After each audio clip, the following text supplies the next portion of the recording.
네, 전영신의 아침 저널 2부 시작합니다. 자, 국민의힘과 더불어민주당 모두 당원 개정이 논란이 되면서 이번에 일반 국민들이 정당 내부 당원 당규 내용까지 어느 정도 좀 알게 된 계기가 되지 않았나라는 생각이 듭니다. 그런데 이제 이 당원 당규라는 게 아까 이제 김기현 의원도 좀 말씀하셨지만 정당 자체적으로 정하고 수정도 하고 이렇게 돼 있다 보니까 당원들한테는 좀 익숙할지 모르겠으나 일반 국민들한테는 좀 비논리적이고 생경하게 느껴지는 부분이 없지 않은데요. 그렇다 보니까 이제 사법의 영역에서 입법의 영역 안에 있는 정당의 당원을 판단하는 부분이 예측 불가하고 그래서 입법의 영역 안에 또 오래 계셨던 분들은 사법부의 판단을 수용하기가 어려운 면이 있지 않나라는 생각도 듭니다. 어쨌든 오늘도 정당 내부를 들여다봐야 또 정치가 잘하고 있는 건지 국민에게서 나온 권력을 마음대로 휘두르는 건 아닌지 판단을 할 수가 있겠죠. 그게 또 민주시민의 권리이자 의무 오늘도 챙겨보죠. 화쟁 토론 시작하겠습니다. 오늘도 아침 저널 애청자들의 판단을 돕기 위해서 두 분 의원 나오셨어요. 국민의힘 허은하 의원, 더불어민주당 이용빈 의원 함께합니다. 두 분 어서 오십시오. 네, 안녕하세요. 네, 안녕하세요. 허은하입니다. 예, 안녕하십니까. 허은하 의원님, 앞서 김기현 의원 인터뷰 들으셨는데 어떠셨어요?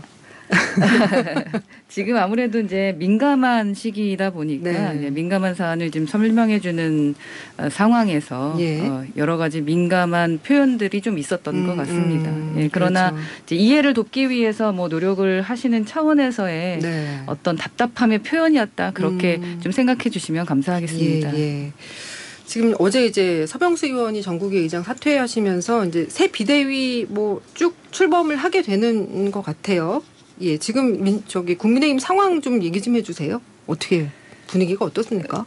이제 엊그제 당 의총에서 추석 전에 새 비대위 구성하기로 결정이 됐고 또 비상 상황의 내용을 바꾸는 어떤 당원 개정안도 추진하기로 결정이 됐습니다.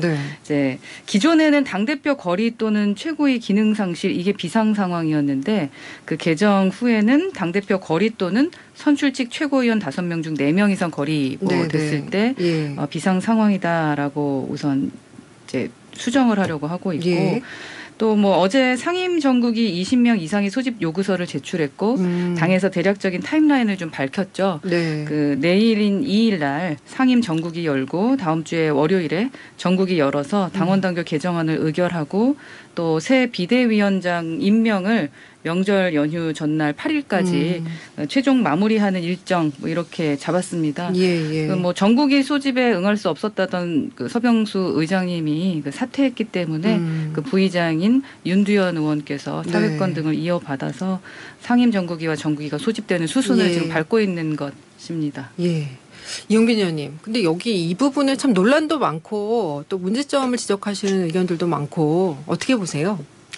글쎄 저는 지금의 상황을 사실상 그 지도부 리더십이 실종된 그러니까 운전수 없이 달리는 고속버스 있잖아요. 그 영화에서나 등장하는 그런 상황인 거죠. 브레이크가 고장난 폭주버스. 이 법 테두리 안에서의 정당 활동을 이제 대한민국 헌법이 보장하고 있지 않습니까? 이 정당 민주주의라는 관점인데요. 그런 관점에서 볼 때도 이 권성동 원내대표가 현재 좀 밀어붙이고 있는 듯한 그런 여러 가지 상황들이 사실은 이미 법원의 판단이 나온 건데 새 비대위를 다시 당원 규정을 해서 바꾸겠다. 새 비대위를 출범시키겠다. 이렇게 억지를 부리는 거는 국민들께서 바라봤을 때는 역시 또 이것도 꼼수로 비치는 측면이 있다.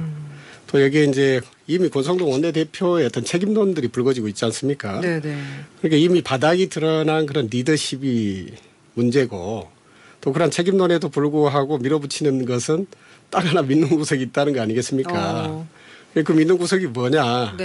결국은 지금 그 모든 것이 대통령의 윤심에 의해서 결정되고 있는 건 아닌지 국민들께서는 이제 윤 대통령이 당무에 관여하지 않겠다라고 말씀했던 것들을 기억을 하고 있는데 지금 국민의힘이 돌아가는 것이 오직 윤심에 의해서 결정되는 건 아닌지 의혹을 가지고 쳐다보고 있고요.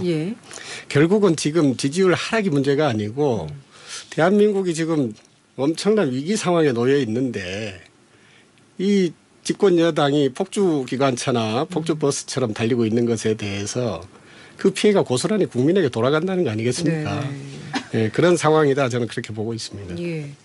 근데 지금 윤심이 작용하고 있다라는 말씀을 하셨는데 지금 대통령실 또 인적 개편 양상을 보면 윤심이 아예 윤핵관을 떠났다, 여의도를 떠났다 이런 분석도 나오는데요. 허 의원님 어떻게 보세요?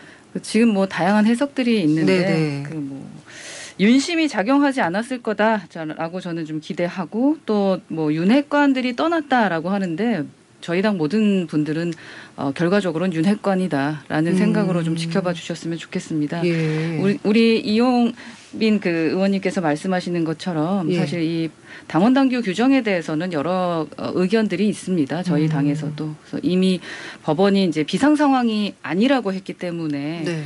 당원 개정이 또다시 어떤 법적 문제가 될 수 있다라고 보시는 분들도 계시고 예. 또 다른 한쪽에서는 비상 상황 요건을 다 갖추는 것이기 때문에 구체화하는 것이니까 그러니까 법적 시비가 없을 것이다 이렇게 판단하는 분들도 있고 네. 이게 정치와 법의 판단이 같을 수가 있지만 다를 수도 있기 때문에 우리는 좀 더 좀 지켜봐야 될 것 같다라고 좀 생각하고 있고 예. 또 뭐 서병수 위원장님 당시 위원장님께서도 말씀을 하셨지만 의총 내에서는 정책이나 법안이나 예산에 대해서는 저희가 결의를 할 수 있겠으나 당의 미래 관련해서는 저희가 결정할 수 있는 권한이 없다라는 말씀도 사실은 주셨거든요. 네. 그래서 이 민감한 사안이기 때문에 당원들의 말씀도 좀 더 많이 들어보고 청취해야 되는 부분인 것 같다라는 생각이 듭니다. 예. 여전히 윤핵관이다라고 하셨는데 뭐 관련해서 이준석 대표가 어제 또 모두가 윤핵관이다. 모두가 윤핵관이다. 허 의원님도 윤핵관이세요? 그러면 다 뭐 저희는 다 그렇다고 생각합니다. 그러세요. 네. 예. 윤핵관으로 뭉치는 겁니다. 예. 그럼 이준석 대표는 어떡합니까? 이준석 대표가 어제 이제 장제원 의원이 이제 당직, 그러니까 임명직은 맞지 않겠다 뭐 이런 얘기를 하고 그래서 이제 이걸 가지고 이거 위장 거세쇼다. 윤핵관들이 수세에 몰리니까 위장쇼 하는 거다. 또 이런 얘기를 했더라고요. 그러니까 어떠한 의미에서 그 말씀을 하시는지는 이해하겠습니다만 네네. 아마 받아들이는 입장에서는 그냥 그 어떠한 진행된 사안을 모르는 입장에서는 좀 오해할 수 있는 발언일 수도 있겠습니다. 예. 이제 제 개인적인 입장을 말씀을 드린다면 민심이 떠나는 것은 한순간이지만 예. 그 떠나간 민심을 되돌리는 일은 매우 어렵고 힘든 일이거든요. 그렇게 저희가 2년 이상을 왔다. 그러니까 민심이 쉽게 돌아온다라고 말하시는 분들이 계시는데 네. 그건 국민에 대한 오만이고 자신에 대한 기만이다라고 저는 좀 생각합니다. 예. 그래서 당이 깨어 있어야 한다는 차원에서 당 안에서 보수의 가치라던가 국민의 눈높이를 맞춰야 된다라는 제 소신을 계속 말하고 있거든요. 예. 그런 차원의 어떠한 말씀을 하시려고 하는 것인지는 모르겠으나 여러 가지 의미를 뭐 함의하고 있다라고 생각은 하고 있습니다. 네. 이영빈 의원님 어떻게 보세요? 그러니까 지금 당규를 개정해 가지고 새 비대위를 출범하려고 하는 그런 과정이 있지 않습니까? 네네. 저는 그 상황을 그러니까 이미 위법하게 비대위를 꾸려서 당대표를 축출하려는 그런 상황으로 진행되다가 사법부가 이것을 판단을 해준 거잖아요. 네네. 이미 위법하다고 판결을 했는데 이 내부 규정을 수정하면서까지 다시 하겠다는 것은 이것을 지켜보는 국민들을 바보라고 생각하는 것이 아닌가 이런 생각이 일단 들고요. 그래서 자기 노래 물대기 뭐 이런 속담이 떠올라요. 네. 그러니까 윤석열 대통령은 법치와 원칙 공정을 제일 강조하셨는데 네. 이 이상민 행정부가 시행령 꼼수라고 불려지는 방식으로 통치를 하려고 하고 또 권성동 집권여당은 당헌 개정 꼼수를 펼치고 있다. 이렇게 보여져서 이 나라 운영을 도대체 꼼수와 꼼수로 계속 이어가겠다는 것인지 하는 것으로 국민들은 비판의 목소리를 높이고 있고요. 네. 특히 최근 유승민 의원께서도 이 의총이 내린 결론에 대해서 결국 국민과 민심의 정면으로 대드는 그런 한심한 짓이라고 하셨거든요. 뭐 저도 그것에 동의가 되고요. 특히 이 당규를 최고위원 4명이 사퇴를 하면은 당대표를 축출할 수 있는 그런 어떻게 보면 뒷문을 열어놓는 건데 이것을 보면 당대표는 사실은 민심과 당심에 의해서 뽑힌 분 아닙니까? 네네. 근데 최고위원 4명이 사퇴해서 바꿀 수 있다. 이렇게 문을 열어놓는 거는 이게 누가 인정할 수 있겠습니까? 예. 정말 바보짓이다 이렇게 보여집니다. 근데 그러한 바보짓을 민주당도 뭐 같이 하신 거라서 네, 국민이 보실 때는 저희가 참 안타까울 겁니다. 예. 그러니까 결과적으로 보면 국민의힘은 이준석 대표 몰아내려고 당원 개정하는 거고 또 민주당은 이재명 대표 지키려고 또 당원 개정한 거고 부끄럽습니다. 뭐 국민들 볼 때는 뭐 그런데요. 민주당에서는 저희한테 그런 말씀하시면 안 됩니다. 국민의 회초리는 저희가 맡겠습니다. 예. 국민이 판단하실 겁니다. 네. 네. 자, 민주당 얘기 해보겠습니다. 이재명 대표의 부인 김혜경 씨 법카 유용 의혹의 핵심 인물인 배모 씨에 대한 구속영장이 기각됐어요. 재판부는 피의자의 방어권을 보장할 필요성이 있고 구속의 필요성과 상당성을 충분히 소명됐다고 보기 어렵다고 기각 사유 밝혔는데 이 의원님 이번 법원의 판단 어떻게 보세요? 그러니까 법원의 영장 기각 사유로 제시된 것이 이제 크게 두 가지 있었잖아요. 네. 피의자의 방어권 보장의 필요성, 또 구속까지 할 정도의 필요성이 없고 또 상당한 이유가 충분히 소명됐다, 소명이 되지 않아서라고 이야기를 했는데요. 네네. 이게 이 대선 당시 때부터 이미 이 사건에 대해서 답을 정해놓고 몰아붙인 그런 검찰 수사라는 생각이 들고요. 이번 영장 기각과 관련해 가지고는 그나마 사법부가 정치 공방에 휩쓸리지 않으면서 중심을 좀 잡아준 것 아닌가 또 그런 기대를 하게 됩니다. 예. 허 의원님은 어떻게 보셨어요? 지금 뭐 엊그제 지도부가 문 대통령 그 만난 자리에서 문명정당 명문정당 예, 이라는 말씀을 하셨잖아요. 예. 그게 민주당이 가야 될 길이다라고 하셨는데 이제 국민들께서 봤을 때는 민주당을 뭐 앞으로 봐도 뒤로 봐도 그냥 명명정당 이재명을 위한 정당 같다. 명정당이다. 네, 라는 생각이 이게 그냥 그 당원 프리존을 만들었다. 라는 생각이 듭니다. 그래서 누구를 위한 그 80조 개정이었었나라는 것이 이제는 좀 보여지는 것 같고 또 이렇게 법원의 판단에 대해서 저희가 지금 결정하지 않더라도요. 어차피 결과적으로 조금 더 지켜보면은 어떤 결과들이 나오지 않을까 하는 생각을 하게 됩니다. 지금 이제 공소시한 공직선거법 위반 혐의 관련 공소시한이 이제 오는 9일이에요. 백현동 용도 변경 특혜 의혹 관련해서 국토부가 협박을 해서 해준 거다 이렇게 주장한 게 허위다. 허위사실 유포다라는 건데 공표다. 그 경찰이 기소 의견으로 검찰에 송치를 한다는데 이제 만약에 기소를 하면 지금 말씀하신 당원 80조에 따라서 당무위가 이거 정치보복 사안 첫 사례로 다루게 되겠죠. 뭐 당연히 그럴 것 같고요. 사실은 이제 검찰이 그 기소했던 게 고발한 것이 한 4건이었잖아요. 이 중에서 3건은 불송치 결정이 됐습니다. 네네. 이 백현동 사건 관련해서라고 하는 내용은 뭐냐면은 지난 10월에 이재명 경기도지사가 국회 국토위 국정감사에 출석해서 국회의원들의 질의에 대한 답변한 것인데 예. 그 답변 내용을 선거법으로 과연 엮을 수 있는 것인지가 사실 좀 의문이고요. 네. 그리고 하필 이재명 대표가 당대표로 결정된 이후 첫날 기다렸다는 듯이 검찰이 이와 관련된 검찰이 송치된 것을 두고 경찰이 정치적 판단한 것이 아닌가라는 의혹이 들 수밖에 없고요. 네. 지금 상황은 결국은 전당대회 이후로 이재명 대표를 손발을 꽁꽁 묶어두려는 어떤 정치적 의도에서 비롯된 것이라고 볼 때 저희가 이제 방금 말씀하신 당무위에서의 이것에 대한 판단은 네. 지극히 정치보복 사안으로 다룰 수밖에 없는 것이다. 이렇게 보여지고요. 무엇보다도 이것은 뭐 선거법 위반으로 엮을 수 있는 사안이 저는 아니라고 보는데 지극히 정치적인 의도가 깔려 있다. 네. 그렇게 보고 있습니다. 예, 허은하 의원님. 이게 정치보복 사안이라 그러면은 저희 그 최재형 의원님도 지금 불기소 해가지고 이제 진행된 거 있잖아요. 선거법 관련해서. 네, 그럼 예. 그건 어떤 정치보복 사안으로 최재형 의원님이 진행이 되고 있는 건지. 그러니까 억지로 껴맞추려고 하실 필요는 없을 것 같다. 그러니까 네. 선거법 문제가 있으니까 그 부분에 대한 것에 대한 진행인 것이지. 억지로 지금 이제 정치보복 사안이라고 해서 그 개정 당원의 그 적용 사례로 하고 싶으신 것은 아닌지. 뭐 저는 좀 그런 생각이 듭니다. 예. 그 성남시장 시절에 위례 신도시 문제 관련해서 어제 검찰이 20곳에 대한 압수수색도 벌이고 했었잖아요. 그리고 또 변호사비 대납 의혹도 지금 쌍방울 그룹이 이재명 대표하고 연결고리가 될 수 있는 대북 지원단체 기부했다. 뭐 이런 의혹도 제기가 됐고요.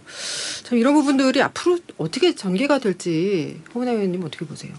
뭐 이제 앞으로 참 많은 싸움들이 있겠구나라는 네. 생각이 듭니다만 이거는 좀 정리를 좀 해볼 필요가 있을 것 같아요. 저도 좀 알아보면서 네. 이게 당시에 경기도가 배포한 보도자료에는요. 쌍방울그룹의 후원 내용이 없었다라는 거거든요. 근데 아태협이 받은 기부금은 무려 20억 원이 넘습니다. 그런데 네. 그 돈의 행방이 밝혀진 바가 없다라는 겁니다. 예. 그러니까 아태협 회장 안모 씨가 지난 대선에서 이재명 당시 후보의 외곽 조직인 민주평화광장 발기인의 이름이 올렸지 않았겠습니까? 그리고 현재 아태협은 쌍방울그룹 계열사가 모인 본사 안에 사무실을 두고 있다라는 그렇죠. 거거든요. 예. 그러니까 쌍방울그룹과 아태협 그리고 이 대표까지 모두 한데 이렇게 얽혀 있는 모양새예요. 그래서 이재명 대표를 둘러싼 그 의혹에 대해서 엄정한 수사가 필요한 이유가 하나 더 늘어난 것으로 저희는 좀 생각해야 되지 않을까 하는 생각이 듭니다. 예. 예. 뭐 저는 네. 지난 대선 때 네. 대장동 개발 의혹 건으로 검찰이 전담 수사팀을 만들고 수사를 했지 않습니까? 예. 관련해서도 이재명 당대표 당시 후보와 연계점을 찾지 못했어요. 이렇게 되니까 결국은 대장동 사업하고 또 유사한 위례 신도시 사업을 가지고 탈탈 예. 털고 있다. 저는 그렇게 보고요.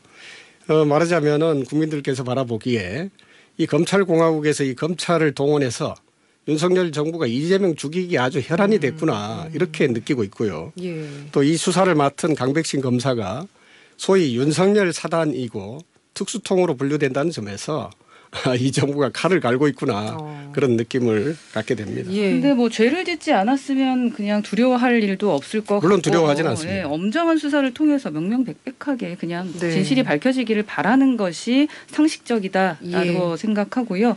이재명 대표님 스스로도 당 안팎에서 사실은 자신의 그 사법적 리스크를 우려하고 있지 않습니까? 예. 하루빨리 털어내는 것이 맞지 않나. 그러려면 적극적으로 수사에 임하시는 게 맞다라고 생각합니다.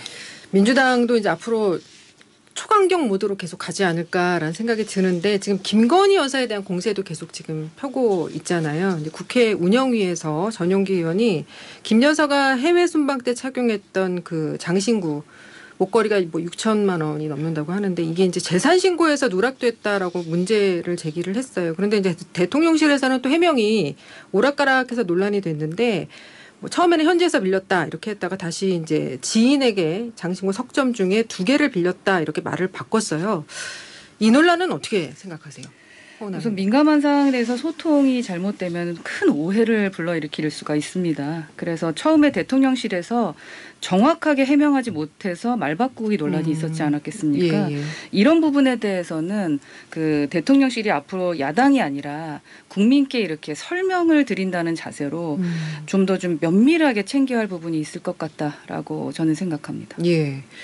근데 또 대통령실에서 장신구 문제도 해명이 오락가락했고 그 취임식 초청인 명단 관련해서도 처음에는 다 파기했다라고 했다가 대통령 기록물법 위반 지적이 나오니까 또 일부는 있다.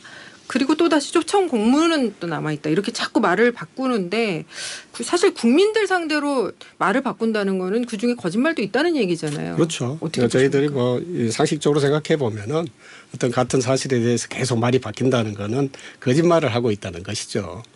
이 문제의 핵심은 재산 신고를 할 때 이걸 의도적으로 축소 신고를 한 건 아닌가.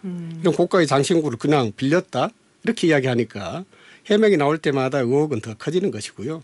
문제의 핵심은 장신구가 아닙니다.